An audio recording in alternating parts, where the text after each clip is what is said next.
Swayam Prabha. Digital India. Educated India.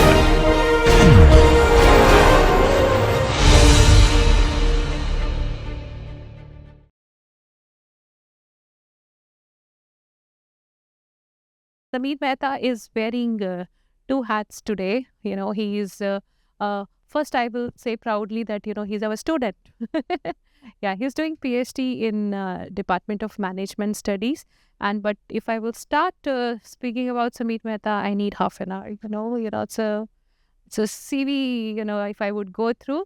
Yeah, but the interesting part, we have been doing this course and we are talking about healthcare and hospital supply chain. Here is a person, who can bring to you, the real life experiences because, he is chairman, director, CEO of, the, huh? Formerly CEO. Formerly, okay, Chairperson. now, okay, chairperson, yeah, in the Dr. Mehta's hospitals. And he is, as I've told you, currently he's enrolled in doctoral program, but he has done masters in Kellogg School of Management. And I could see there are 2 master's degrees you have done, or it's 3. Okay, yeah.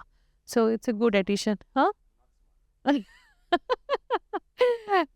yes, right. And so he has also past experience starting from McKinsey and then, Atlas family. And that's a really wider experience, I would say.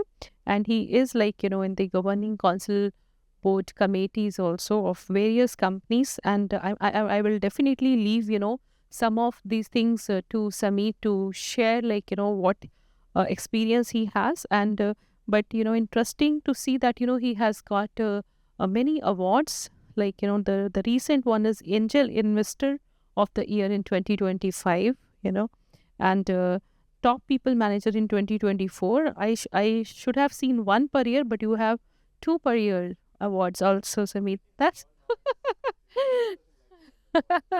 no, but this is really like, this is really proud moment, to have you here, so that uh, to tell that, the audience, we have such a achiever here. So over to you, Sameer. We really have an audience from CMC Vellore. Yeah. Yeah. Savita. First of all, thanks a lot for, I think it's, I actually have 2 programs, one next door and one here, because I'm a product of, I hide in dorms sometimes, but I also hide in the WASAI, the Robert Bosch Center of AI and Data Science. So I'm a confused scholar, as the saying goes. The joke is I have many letters after in front of my name, but every day it doesn't mean anything because you have to come in rear on the right. So I'm going to share 2 parts of experience, why one is supply chain important and how it fits in. And the second is real use cases over the last 10 years, including some of the examples you theoretically gave. And you talked about case studies about things like building buffer stock, reorder points, and aspects like that. I'm a product of Sunil Chopra, which I think many of you know because you use his book. So I have a joint, one of my master's degrees from Northwestern McCormick as well. Look, why is supply chain important? Because frankly, if you look at in Dr. Mehta's, maybe give some context to the hospital, we're 92 years old this year in service. That makes us India's oldest surviving private hospital. We crossed 1 million births in 2016-17. We've crossed 3 million surgeries that are complex, from neuro to ortho to many others and gastro. And actually, it's because of the quality of the team. But if you ask me, through majority of that, one of the most constant pain points has been access to material and supply. If we go back at the start of our story in Dr. Mehta's 1933 British Empire, non-British government hospitals did not get access to medicine. In fact, they didn't get access to paper or pens. Why was paper controlled? Because that's how people could communicate in those days, the growth of democracy. We're talking about that entire Mahatma Gandhi, Nehru movement, those days. So I have stories from my grandparents who both had to work in government hospitals to get access to paper and pens. And a lot of the doctors used to give them medicine, paper, pens, because that's the only way they used to get it in the private setup. That was way back. Actually, that wasn't the toughest period of their life. The toughest period of their life came when the southern states were arguing with each other to how they would divide. That was a painful point. Then came the rise of Tamil Nadu. How Tamil Nadu, there is something called bureaucracy, but there's the opposite of bureaucracy, which is corruption at times. And somewhere in between the two, you have a lot of action happening. And this happened during COVID. So I'll give you real life examples. But I've been the president of the Tamil Nadu Association of AHPI, which manages some 5,000 hospitals. And so Tamil Nadu is unusual. It's very organized. It's actually got a fantastic government, contrary to what most people think. In healthcare, they've got some of the most forward-thinking health secretaries. And it's one of the rare places in the country where public-private partnership works somewhat well. In a lot of the country, it actually doesn't work, right? Because I've been on the national committees for AHPI, I still am, and CAHO and the Health Sector Skill Council and CII and random other health bodies. And I've been, in the last 15 years, I've been investing a lot in health and non-health. So Keto, MedPlus, AI, STET, Health Sensei, Health Pasture, all our investments out there. Some famous, some less famous. We created the first home healthcare company and we sold it to the world's number 3, an American company called Bayada. So the width of experience is different because you can be an expert in something, but I've figured out that being an expert is useful as long as that something is useful. When that something becomes less useful in time, you better become an expert on something else quickly. Otherwise, you're irrelevant. So let me pause there. Today, most hospitals do not have supply chain departments, full stop. They have stores departments. They have purchasing departments, but they actually don't have supply chain. Most of their leaders have no expertise, experience, and context in supply chain. And the irony is somewhere between 21% and 40+% is about purchasing supply chain, is about the right reorder points, is about finding out the economic quantities that you should have within your system, what inventory, what waste is acceptable, and things like that. And these are all fundamental because if you here manages a pharmacy, you're going to have to learn that because you can't predict exactly how many drugs you need of this or X vials. And that's why we have a lot of now emerging supply chain principles that operate in healthcare, all the way from consignment sales. All of you know consignment? Huh? No. Consignment, like for example, in not just for drugs, but it's not used so much in drugs, it's used much more in implants. Do you all know vendor consignment? Who doesn't know? If you don't know, put your hand up. It's okay, I'll explain it. I was dumb once upon a time. Okay.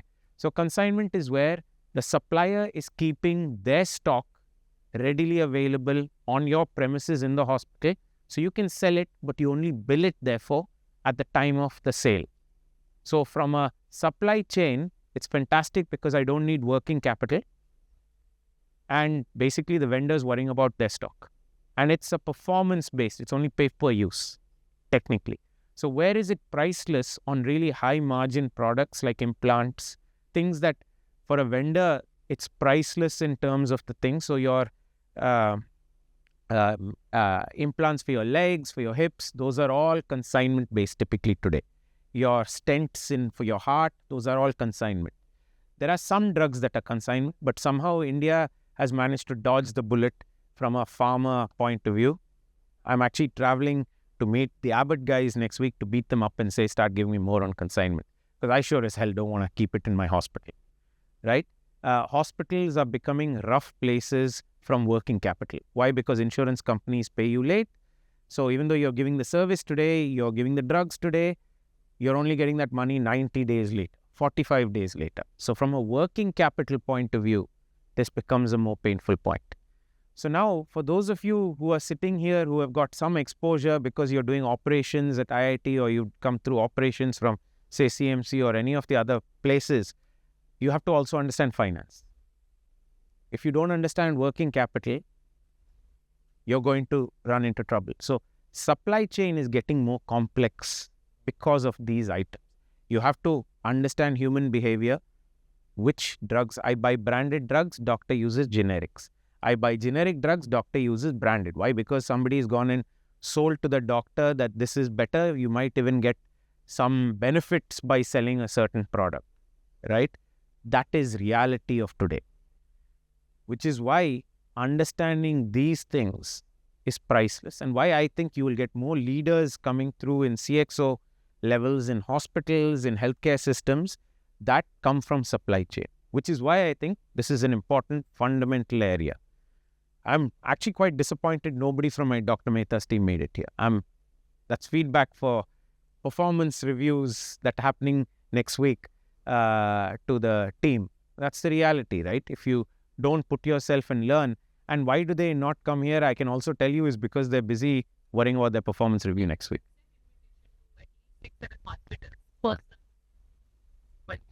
No participation. No. So I think it'll come in time. I don't lose faith. I think the reality is they'll understand it when 40% of your, whether it's OPEX or CAPEX flows through, they either get it or they're going to go bust, right? I told you we're 92 years in the oldest hospital. We're not the oldest by time. There were about 30, 40 hospitals before us. They've all disappeared. Land prices, bad decisions, succession plans, you could name it. They've gone. Wellington, Zubaydah. I can give you a long list of good guys that have all disappeared into the sunset, right? I'm pretty sure that the big hospitals we all talk about today will disappear.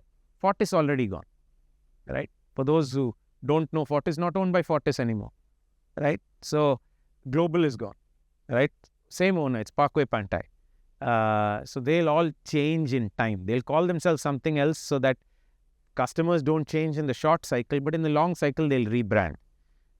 So coming back, let's focus a little bit on supply chain, and I'll give you 3 real-life examples, and then you ask me questions.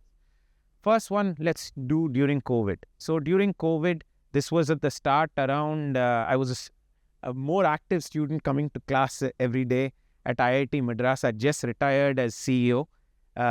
Somebody had volunteered to take over CEO that was based out of the UK, moving to India.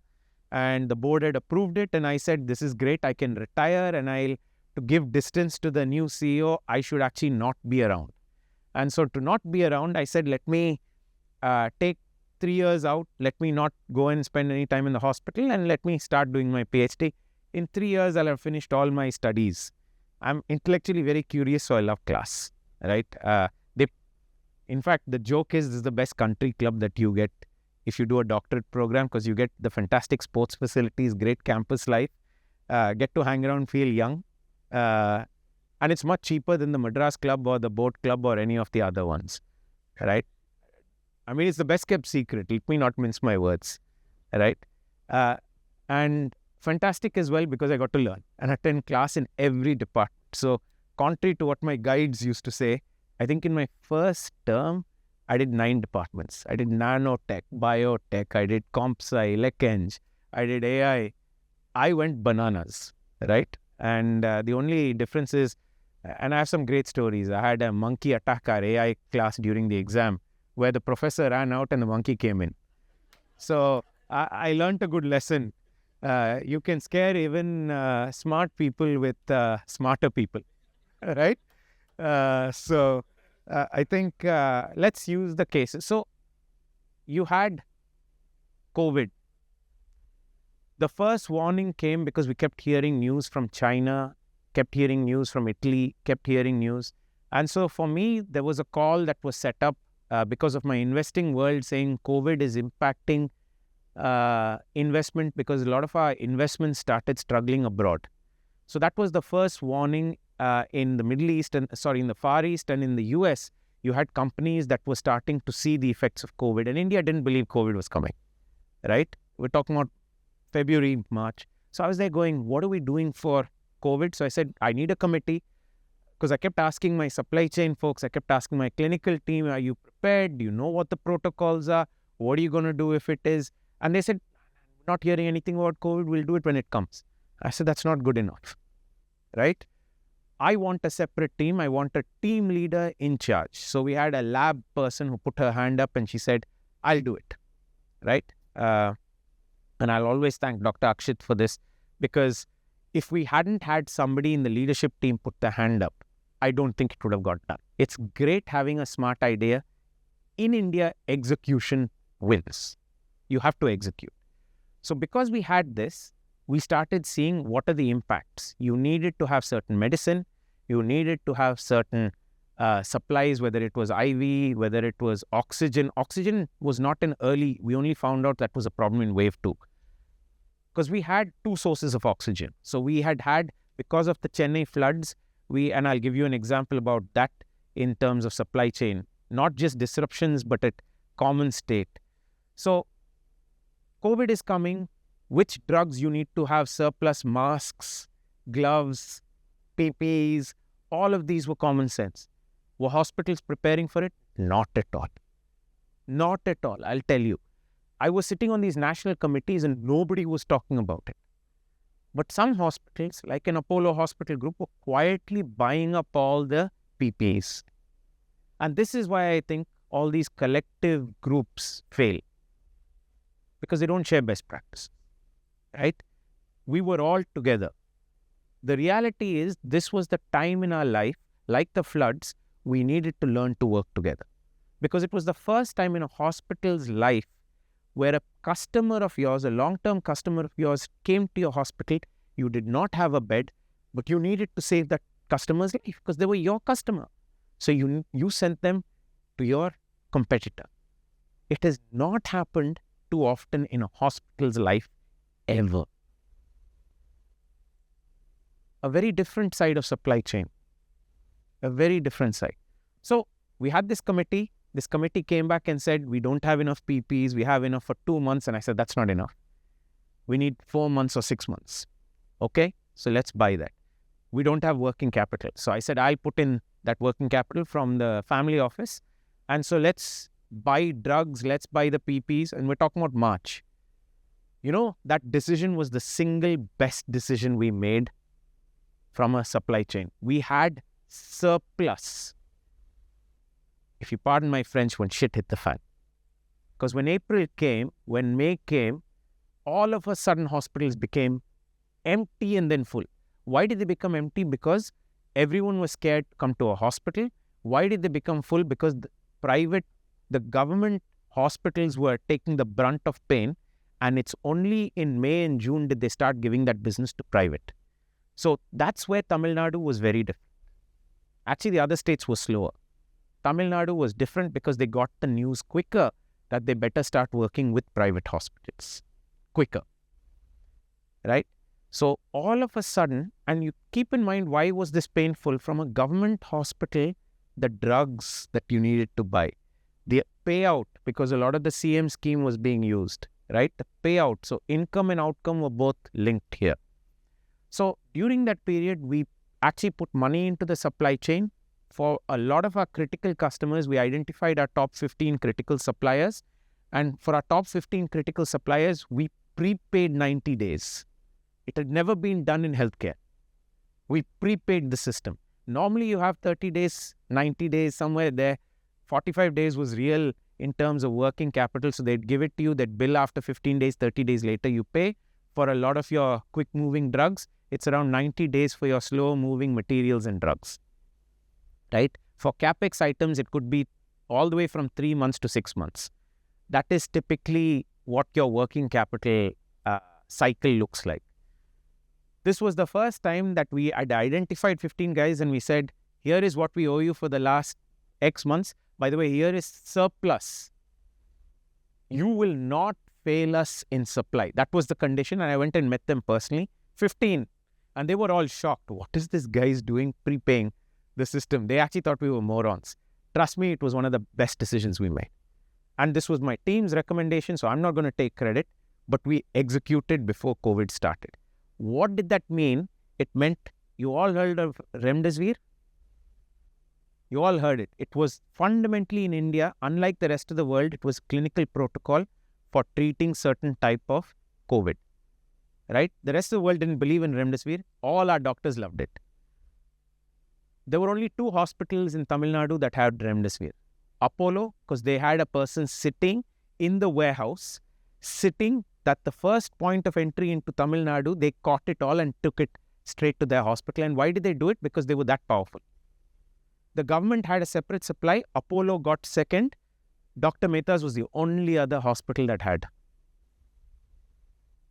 The only other one. And I'm telling you this because we got a lot of customer goodwill because of this. We built a lot of hospital goodwill because some serious cases where it was either our customer going to another hospital or a VIP in the other hospital, they'd call in and ask for the favor. We made a lot of friends this day. A lot of friends.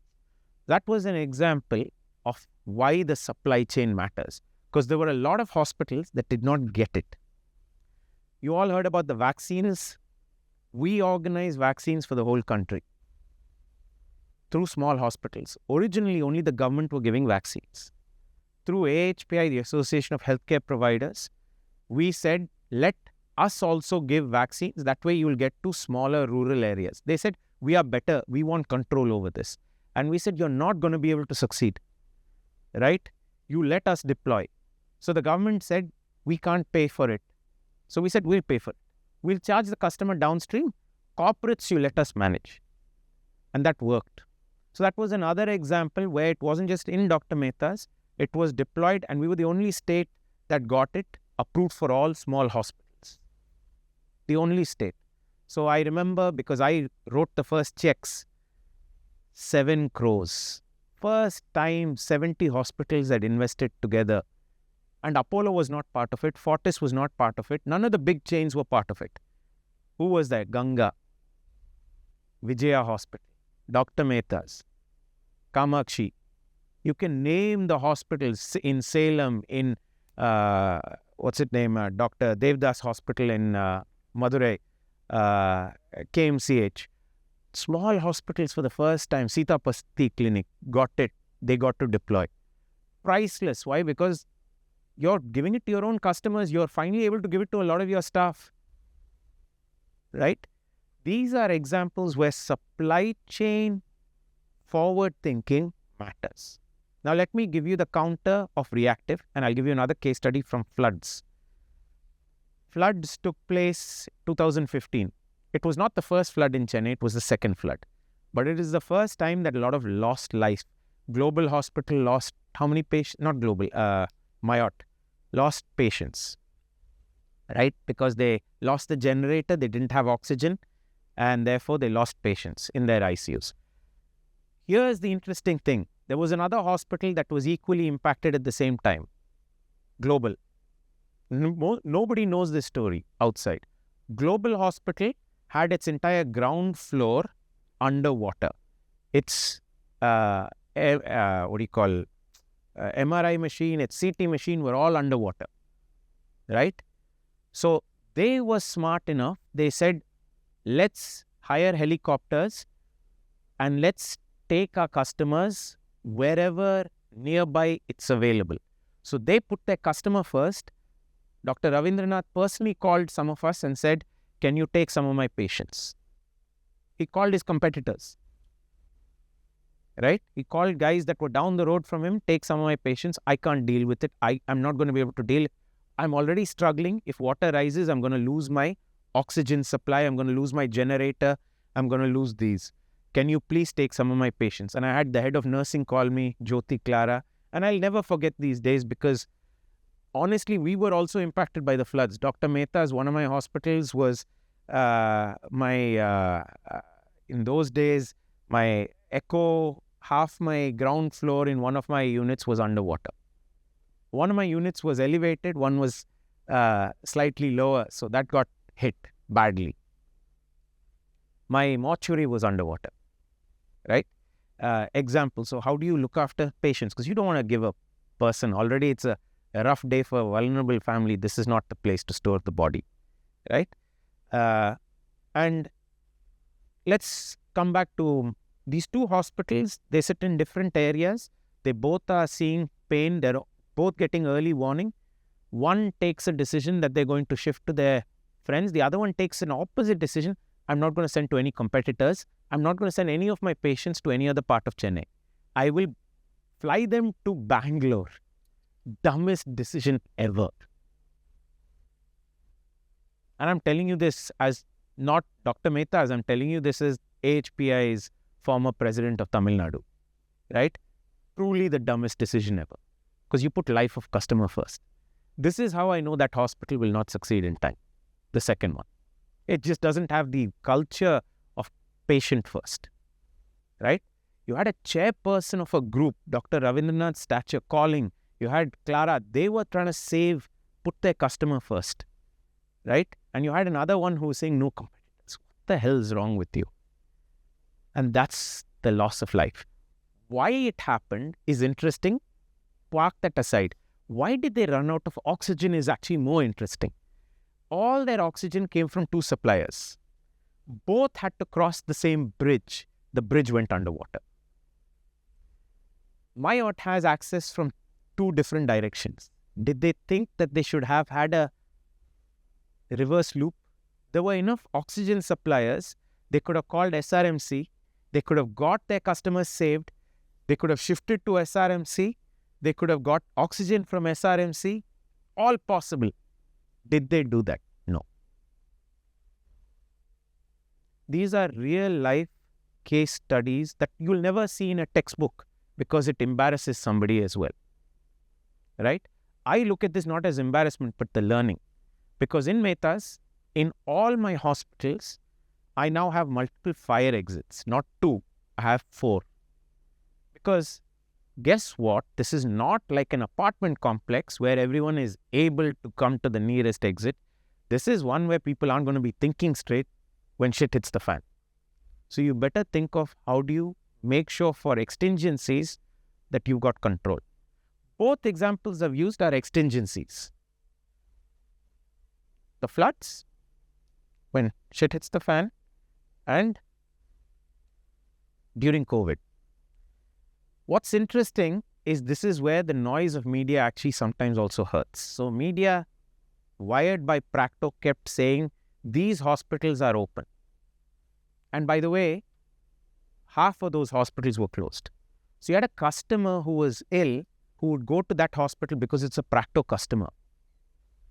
Which is why I lost confidence in Practo and basically have thrown them out of my hospital for a lot of things.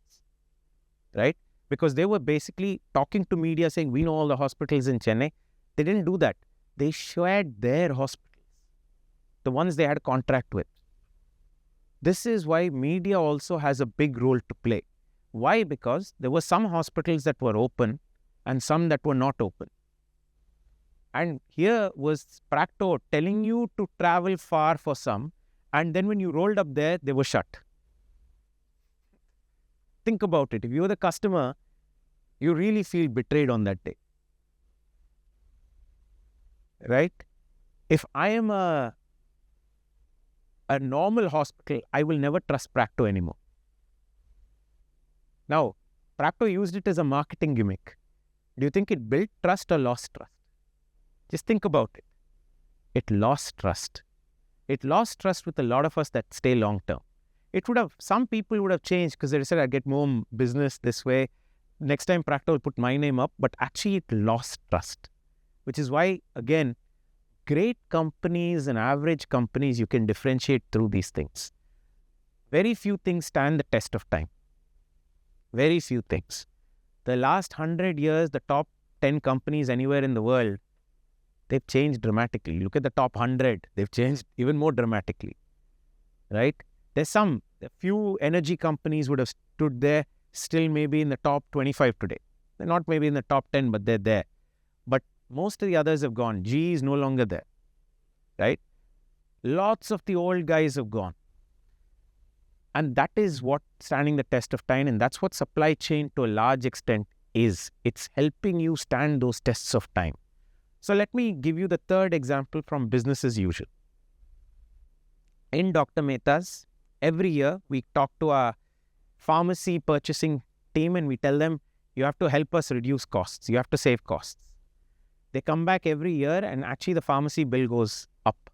And it's hidden because most hospitals don't do ABC costing. All of you familiar with ABC?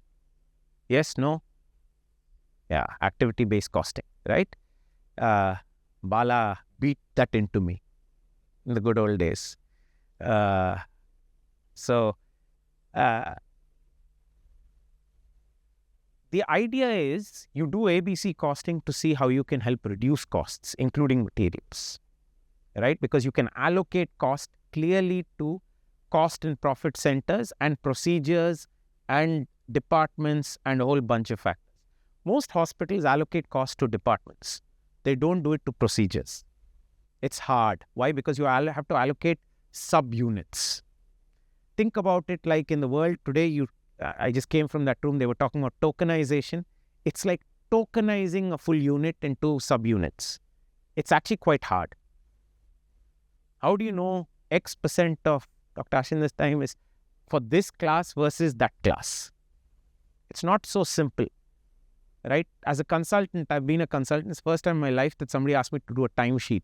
When I worked in McKinsey in the States, they asked me to do a timesheet. I was trying to figure out how much do I say this client. So the easiest answer, 100%. Easiest answer. So I did 100% for this guy, 100% for this guy the week after. That was what I ended up doing. Don't tell them that. No.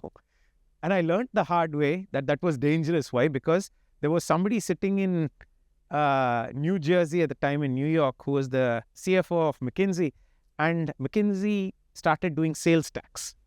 So sales tax is by state in the US. And if you're on client A in, let's say the headquarters was this state, and client B and the headquarters is in this state, sales tax mattered, right?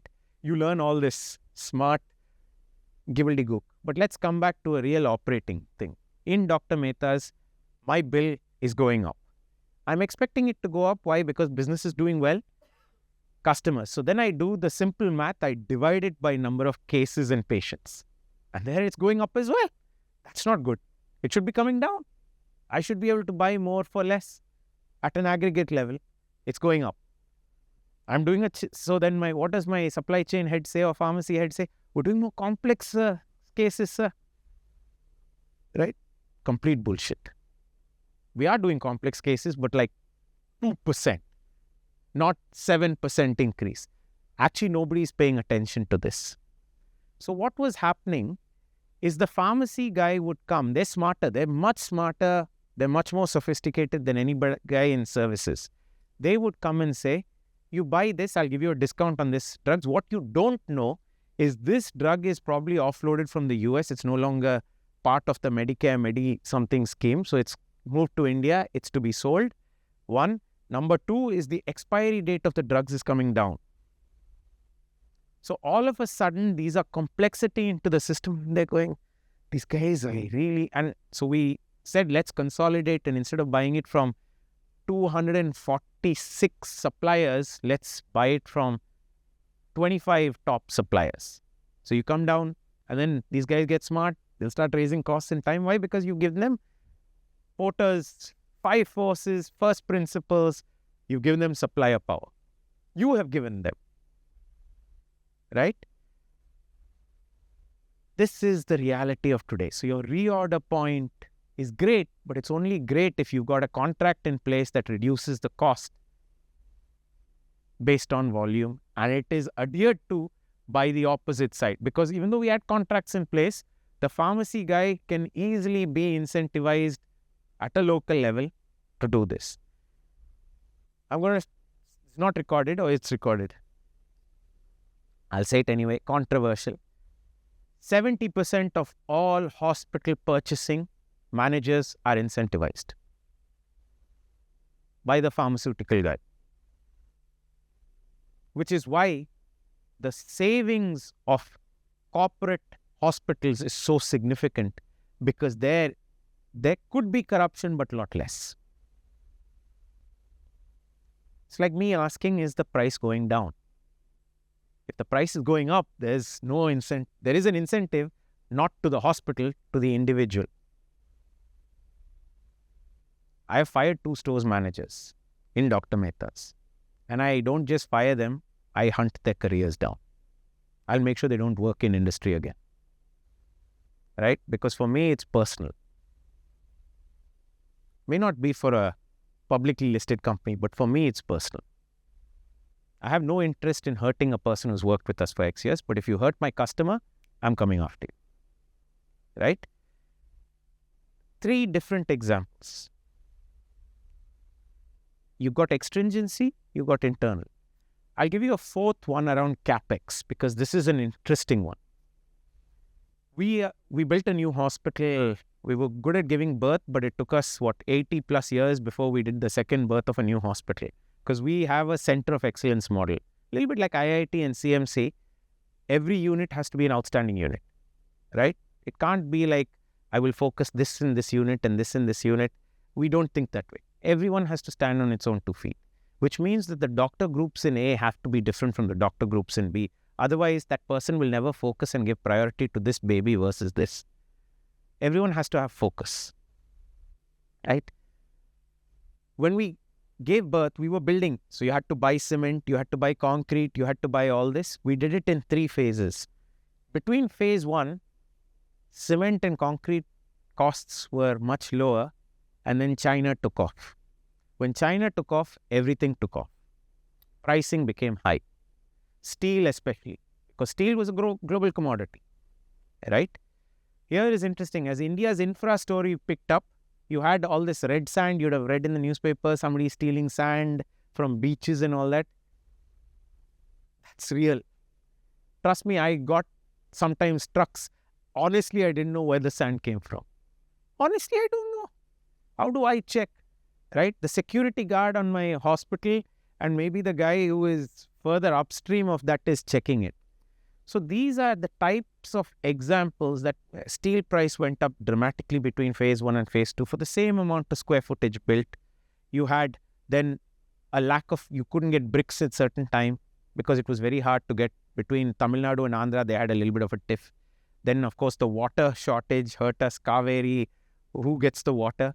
These are all real examples that hurt us. And we don't think, when we wake up in the morning and look at the news, frankly, none of us thought, I'm going to hear about Kaveri water other than this Kaveri hospital. I don't care. Right? Reality is it does impact. These are the realizations of how supply chain hurts you in a hospital and why understand your economic order quantity, your reorder points matters. Reorder points fundamental for working capital. It's also fundamental when most hospitals have NABH today. You're all familiar with NABH, the accreditation. For NABH, you need to have a drug formulary, which means you only buy certain drugs that are pre-named and agreed upon by a committee. What happens when there's a new drug that's introduced? You'll have a pharmaceutical rep selling it to a doctor. The doctor wants only that drug. So therefore, all the old stock of the other drug, the generic used to sell, becomes irrelevant. How do you manage that? Because they are different suppliers now. This is like saying Abbott versus Pfizer or some small guy versus an Abbott. Very hard to figure out. These are all examples of where it starts hurting. Oxygen plant during COVID. We needed an oxygen plant because Tamil Nadu government decided that everyone needed an oxygen plant. Here is what's interesting. 98% of all oxygen plants are not used at all today. And you know, the next time COVID hits us, they're all useless. All useless. Ironically, all got commissioned during COVID. Almost none got used during COVID. Why? Because they came too late. There was a lag time. And now all will be useless. They're sitting there. I'm telling you, it's sitting there. Right? Examples of supply chain failure. This one was driven more by policy, if you ask me, but it still failed. I could have rather spent that 30 lakhs, 2 hospitals, so 60 lakhs on something else. Right? By the way, it was 30 lakhs for one and 45 lakhs for the other because in that 1.5 months, price went up because there were so many orders. I should have waited. I could have bought a retrofit of another guy a little later and paid the penalty. I wish. Sometimes you shouldn't be the first guy. So these are all real examples, guys, of why supply chain is important, why you need to understand further up. there are many great institutions where you should ask for permission. CMC, I know I've got a lot of friends there, Lalu Joseph, Peter, former director, all the way from Dr. Madan's time. So we have a lot of regard for CMC. We learn a lot of things. During COVID and during the flooding, we used to keep each other calm, right? We used to learn from CMC because of AHPI. We used to talk to the guys at Amrita, talk to the Medanta, talk to Hinduja, talk to Baptist hospitals. You learn a lot from somebody else's, how do you call it, sufferance. These hair that you see or the lack of it is all because it's fallen out because of some stress or the other, or it's not because I went and had a fight with Wolverine and therefore have 3 scars. Wolverine's retired or dead. I'm not, right? So as a standing joke goes, it's a stressful job being at the top of any hospital. Supply chain is fundamentally important, which is why we think we will see more supply chain leaders. You see that in the West. You don't see that so much in India. You will start seeing it. But you need to understand commercials. It's like ABC. You need to understand that. You need to then play a role, active role in helping design some of those systems and processes. And the good news is, you look around this room and you'll see half empty seats. That's great for you. Less competition today, which means you're ahead of the curve. Trust me, you are all thinking this can't be that popular a class. Guys, never think that way. You are getting the professors here much more. They'll become friends. They'll become your mentors for life, right? Because they're personally incentivized to make sure it's a success. That's why I love Bala, right? Professor Bala, I sit on the chair of the Dean's Advisory Board at Great Lakes. And the irony is, Bala said, before I die, you have to help my kids with the transition after I go, Sam, because they don't understand India. And you're one of my students here. He's got 7 students here, right? Vinod Dasri, the former head of Ashok Leyland and Aisha, Vijay Shankar, Sanmar Group and Chemplast. There's Deepak who runs Nelcast and me. And he said, there are only 4 of you who truly get it. The rest I'm not in touch with. So you 4, somebody has to come and help me, or multiple of you have to come and help, right? And that's why I'll always thank him, because he was like people like that in the early days of ABC. I applied that ABC in McKinsey in most of my projects, right? I applied that ABC in most of my investments when I go and do work. So the first companies that had different pricing models in SaaS or sub-tokenized activity, I was able to tell them, this is a no-brainer, just follow it. It's okay if you charge less. Tomorrow you'll charge much more. And all of them are unicorns today, whether it's Freshworks or whatever. They all become successful. And I'll leave you with one last thing, which is India versus anywhere else in the world. Sorry, Prof. This is India's decade. The next 30 years will be India 1. I moved back after 21 years and I'd lived in Latin America, North America, Europe. I'd had a great life working in fantastic companies, Exxon, Shell, the United Nations and McKinsey. Great companies, right? The Fortune 10s of those worlds, right? I will tell you, there's nothing like where energy is created. You want to be where energy is created, not energy is synced into the ground. This is one of the few parts of the world when you walk the street, you get more energy than when you don't. You'll also get pain. The cow is there. Somebody is crossing the road without paying attention to the traffic lights. There's no pavement, so somebody is trying to do it, or some cyclist thinks he can overtake from the left and the right, and it doesn't matter. There's pain, but there's energy. India has that. The rest of the world actually doesn't today. I travel a lot. I speak in a lot of international conferences. I was not supposed to be here because I was supposed to speak at a keynote in Amsterdam, right? But my thesis, IIT sometimes co-solves, had to be handed in. So priorities are priorities. That's why I think if you had a choice of going abroad or staying in India, you will get paid less. It's okay. Trust me, over time you'll do well. If you learn and if you go deep. Why? Because this is a chance in this lifetime for this to happen. And if you learn how to use AI tools on top, because supply chain is going to get a lot of AI tools, because this reorder point is an algorithm. It's a very simple rule-based algorithm. But why is it not active in most hospitals today? Because the HMS or HIS or ERP does not have that built in, or it's so painful to implement. Mine had it. It's going live after 5 years this year. After 5 years. And they're going, I implemented this damn system 5 years ago. It's going live 5 years. So painful. Right? And if I look at most of the other mid-sized small hospitals, they don't have it. So if there are 84,000 hospitals in India, plus or minus a few, less than 500 have supply chain leaders. 5,000 have stores heads. Which means that when you go beyond 5,000, there's purchasing strife. Some doctor is incentivized. Trust me, I know all these tricks. They'll pay the doctor, they'll say, I'll give you a car. That's what happens. So my consumables, especially in the lab, span up dramatically. I have a classmate from Kellogg who runs a lab company for just giving reagents in Sri Lanka. So they give the machine for free. So I was asking, how much is your billing per month? He said per hospital, 7 million Sri Lankan rupees. That is the cheapest hospital. The biggest one is 30 million. I was like going, that's more than my hospital makes in Indian rupees. That's more than my hospital makes. So I'm there going, what the hell have I done wrong? They're smarter. He obviously paid more attention to Bala's class and maybe also Sunil's class. Right? So I think this is the opportunity you have. So let me pause there. I've given you case studies that I hope re-emphasize why it's important. Questions if you have any. Or you want me to talk about anything else?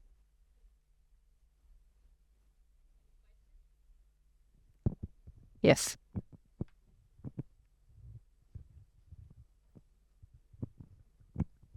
Thank you, sir. We are lucky that we got your keynote instead of Amsterdam. And it was very reassuring to hear you say that we've got mentors for life. So my question is, when we were talking about COVID, when you made these prepaid purchases, in February, March, when the quarantine and everything was in place or it was being planned, how did you got the contract made? And there's always a force majeure clause in these contracts where the suppliers could have backed off after they realized the magnitude of the COVID. How did you get that? It's a fantastic question, right? Because I didn't talk about contracting at all in this conversation. So we did based it on a staggered thing because we didn't know until April and May, probably May, mid-May, that the government was going to give private hospitals the chance to treat COVID. We didn't know. We suspected, but we did not know. So I didn't have a new contract with the supplier. I had the old contract with the force majeure clause, and clearly they activated. A lot of our suppliers activated it. But you know something? A supplier also wanted to sell. So a lot of suppliers that maybe had, Professor has to go, is it? John. A lot of the suppliers basically came and said, we have this PPE and this N95 mask and this gloves, and half of them were not even relevant for COVID. They would have killed you if you'd have worn that in COVID. Trust me. Right? But you didn't know any better. Neither did the supplier know any better. Somebody upstream of them were doing a chappa saying N95 and selling. Who would check? Who would check? So coming back to it, we did it as a staggered. So we had personal relationships. I went and met them personally. And remember, these were people who'd supplied our hospital for periods. And choosing your 15 or 25 top suppliers is where the winning smartness comes. I trusted my team to do it. Of course, I asked some questions. Who supplies the masks? Who supplies? What are the medicine? What is the treatment protocol? And I had my internal medicine team and my ICU teams in there for that conversation, right? Mehta is known very strongly for pediatrics. What people don't know is 50% of our business is not pediatrics, it's adults. And of the city, there are 9 centennials who live in Chennai city. We look after 7. So people think we're a pediatric hospital, very famous one, right? We're actually a very good one for adults. My treatment is in there. My parents are all treated here. We don't fly to the US to get treated for all our cases like some politicians or famous hospital owners. We do it here. So I think contracting is fundamental, but contracts are only as good as the relationships you keep. And this is a fundamental lesson. You can have a contract in place. In India, people's interpretation of contracts is very different from the rest of the world. Contract is a guideline to be broken. In India, in the rest of the world, contract is a binding reality that should never be got close to, right? It's the boundary. You can't go beyond it. And they will sue you somewhere in court, right? Unfortunately, especially in the US. Cool. I mean, I'm happy to stay for a little longer and feel free to ask questions, but I think Professor is more... Professor has to leave, but I really want, if